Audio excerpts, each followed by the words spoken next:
Hola amigos del mundo, un reporte más de esto que pretende ser el resumen de noticias y el análisis de las mismas en 7 días. Un viejo adagio dice que ¿qué pasa con el que hace trampa? Bueno, gana.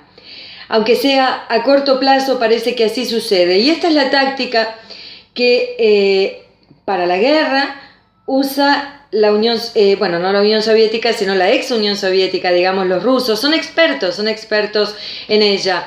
Una empresa rusa, Rusval, crea cañones inflables que no se destruyen con los bombardeos, ni los más pesados, y sirven como señuelo al enemigo, lo distraen, lo hacen perder tiempo. Su confección es con una tela que se infla parecida a los saltarines de los niños, sí, tan inocentes, y allí el enemigo real e inventado ataca sin consecuencias.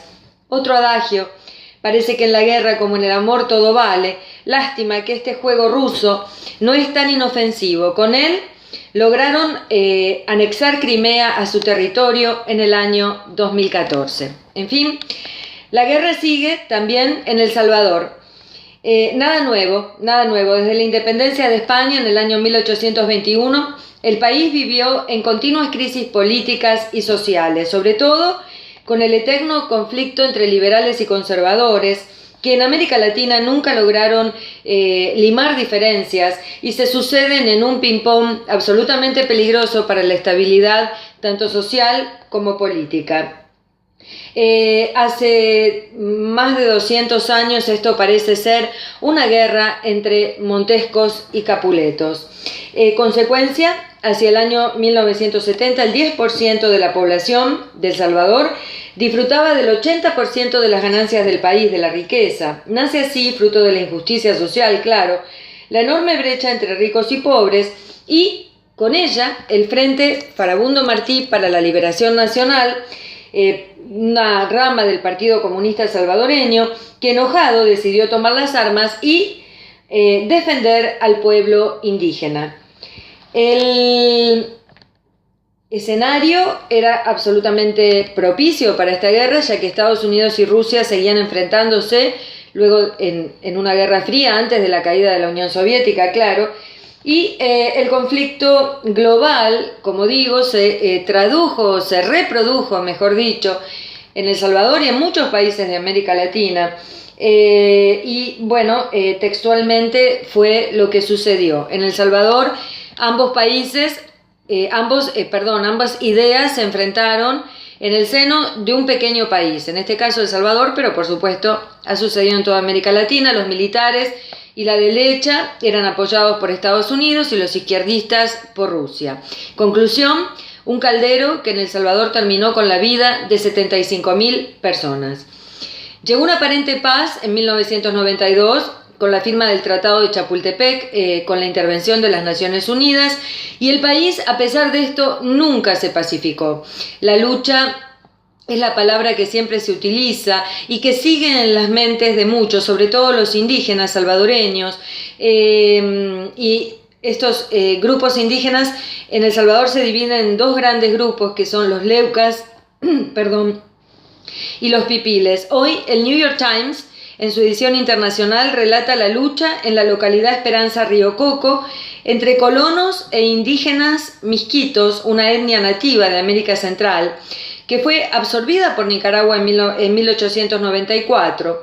Los misquitos se consideraban superiores, ellos mismos así lo decían, refiriéndose a otras tribus como salvajes. Hacia 1980, esta etnia se unió a los sandinistas y fueron perseguidos por el gobierno militar y masacrados. A esto, claro, se unió el huracán Mitch y, claro, de las costas salvadoreñas no quedó casi nada. Es más, la población se redujo en un 70%, entre guerra civil y natural. La pregunta de siempre: ¿por qué la humanidad no podrá convivir negociando las diferencias? No solamente tratando de que el otro sea igual a mí, no, de ninguna manera, nadie quiere eso, o por lo menos yo no lo quiero, y creo que los intelectuales del mundo no lo quieren. Lo que se quiere es que las personas negocien sus diferencias y puedan vivir bajo un mismo cielo. Esa es la idea. Habrá que coincidir en alguna sinfonía cultural para que, digamos, la música suene de alguna manera más o menos armónica. Hoy los misquitos viven en los bosques y se pelean con los llamados recién llegados, colonos atraídos por la riqueza del oro y la madera. El gobierno sandinista, que un día los defendió y los unió a su causa, hoy parece mirar hacia otro lado. Bueno, parece que el eje conductor de este reporte sigue siendo la guerra, la que libra Estados Unidos, por ejemplo, en Somalia, que bajo la casi terminada administración de Obama parece haberse intensificado durante el último año y en forma clandestina, claro. Aunque el actual presidente americano dice no querer tener soldados americanos en tierras lejanas, en conflictos lejanos, la presencia de Al-Qaeda lo obliga a estar presente en por lo menos 7 países en todo Medio Oriente, África del Norte, desde Siria hasta Libia. Mantiene operaciones especiales, claro, en muchos más. En Somalia específicamente los americanos luchan contra un grupo terrorista llamado Jabhat. Allí, en Somalia, Estados Unidos había ya sufrido la derrota más grande de su historia luego de Vietnam, cuando en octubre de 1993 algo no salió bien y se produjo una masacre de las tropas americanas en la llamada Batalla de Mogadiscio. Habrá sido el petróleo, el desarrollo de los ejércitos islamistas o quizá el deseo altruista de pacificar la región. Bueno, en fin, lo que queda claro es que ninguna intervención es buena. Las terceras partes salen dañadas en la guerra y en el amor. El diálogo parece lamentablemente ser la última instancia a la que muchos acuden en la resolución de conflictos. Venezuela y su gobierno intransigente parecen estar cediendo ante lo inevitable, que es la falta de comida, una inflación que podría yo calificar como ridícula y la escasez de medicina. Los mediadores, el Vaticano, Panamá, República Dominicana y España.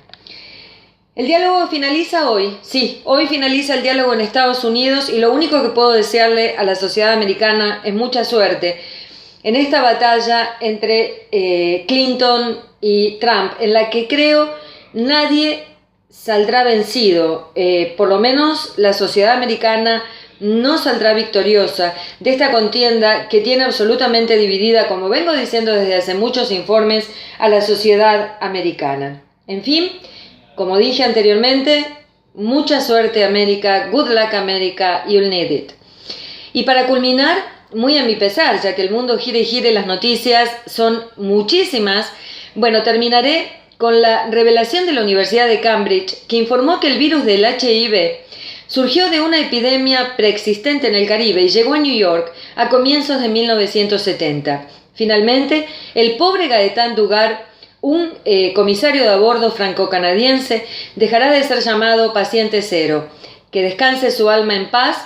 Y claro, viviendo en Quebec tenía que hacer este homenaje a este franco-canadiense que no fue quien introdujo el virus en el norte de América. Hasta aquí, con mucho cariño, como siempre, un resumen de noticias en 7 días, Silvina Vázquez.